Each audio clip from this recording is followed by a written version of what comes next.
प्रिय विद्यार्थियों, आज ज्योग्राफी का पहला टॉपिक जिसकी वीडियो इंग्लिश में मैं पहले आपको भेज चुका हूँ, आज आपको कंसेप्ट क्लियर हो जाए इसलिए इसकी विषय वस्तु हिंदी में मैं आपको समझा रहा हूँ। इस टॉपिक का नाम है संसाधन और विकास। सबसे पहले हमको ये जानना आवश्यक है कि रिसोर्सेज क्या है।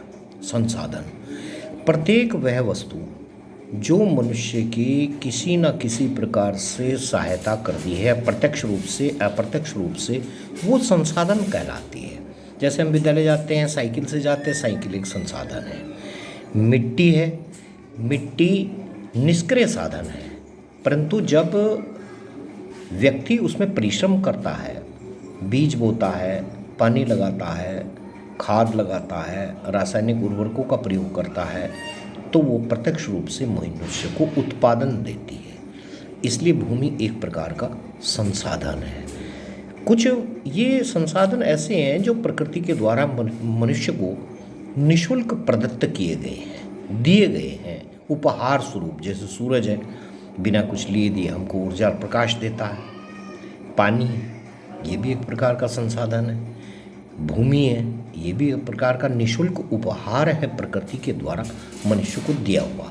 पर्यावरण में प्रत्येक वस्तु जो हमारी दैनिक आवश्यकताओं की पूर्ति करता है, जिसके विनिर्माण के लिए प्रौद्योगिकी उपलब्ध है, जो आर्थिक रूप से महत्वपूर्ण और सांस्कृतिक रूप से मान्यता प्राप्त है, वो संसाधन कहलाती है। पर्यावरण में मौजूद वस्तुओं की रूपांतरण प्रक्रिया प्रकृति, तकनीक, संस्थाओं के परस्पर अंतर संबंध से निर्धारित होती है।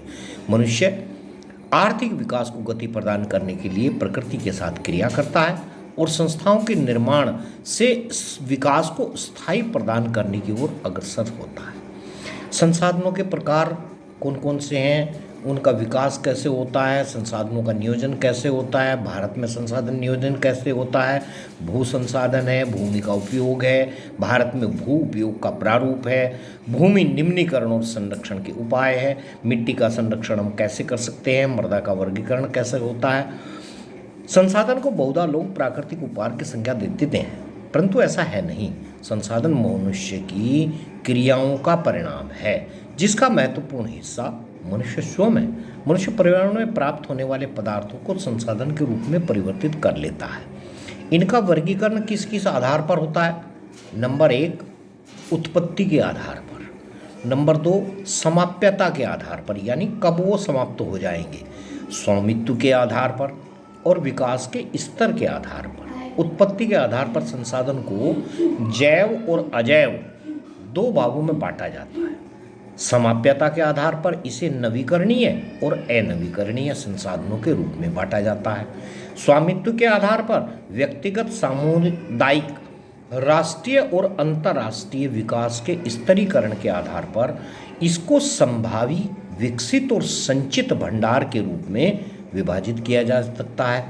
संसाधनों की जो प्रकृति है, नेचर है, उसके आधार पर हम दो भागों में बांट सकते हैं। एक तो प्राकृतिक नेचुरल, दूसरा मानवीय यानी मानव निर्मित यानी आर्टिफिशियल।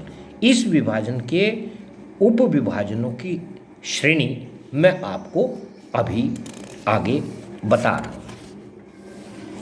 भाई, संसाधन उनको हमने दो प्रकार में बांट दिया, प्राकृतिक और मानवीय। प्राकृतिक को हमने नवीकरणीय और अनवीकरणीय के हिसाब से बांट दिया।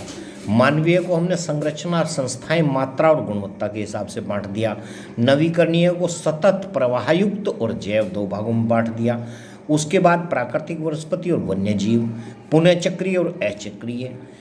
जैव संसाधन क्या कहलाते हैं? ऐसे संसाधन जो जीव मंडल से प्राप्त होते हैं। इन संसाधनों में जीवन होता है, उनको सजीव कहा जाता है। उदाहरण के तौर पर मनुष्य, वनस्पति प्रजातियां, प्राणीजात, पशुधन, ये सब जैव संसाधन कहलाते हैं। ऐसे संसाधन जो अजैव संसाधन कहलाते हैं, जो निर्जीव पदार्थों से प्राप्त होते हैं। उदाहरण के तौर पर धातु, चट्टानें या अजैव संसाधन। और समाप्यता के आधार पर नवीकरणीय और अनवीकरणीय होते हैं ऐसे संसाधन जिनका प्राकृतिक और पारिस्थितिक प्रक्रियाओं द्वारा पुनर्स्थापन संभव है, वो नवीकरणीय कहलाते हैं। जिनको ऐसे संसाधन जिसका प्राकृतिक प्रक्रियाओं या पुनर्स्थापन संबंध नहीं है, वो मानवीय क्रियाओं के कारण समाप्त हो जाते हैं। इनके पुनर्निर्माण में करोड़ों वर्षों का समय लगता है। जैसे खनिज तेल मिट्टी के नीचे से निकलता है, कोयला मिट्टी के नीचे से निकलता है।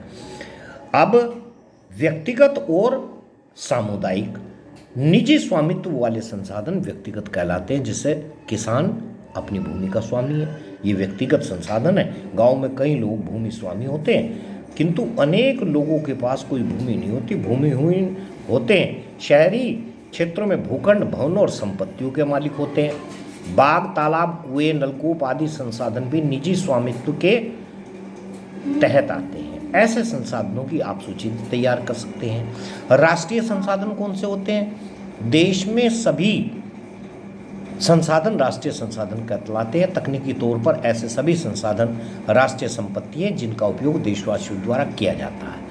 तट रेखा से 200 समुद्री मील यानी 370 किलोमीटर तक की दूरी, जिसे अपवर्जक आर्थिक क्षेत्र यानी विशिष्ट आर्थिक क्षेत्र कहते हैं, से आगे खुली महासागरीय परिक्षेत्र के संसाधन अंतर्राष्ट्रीय संसाधन कहलाते हैं। कई अंतर्राष्ट्रीय संस्थाएं ऐसे संसाधनों पर नियंत्रण रखती हैं। इन संसाधनों पर किसी एक देश का नियंत्रण नहीं होता।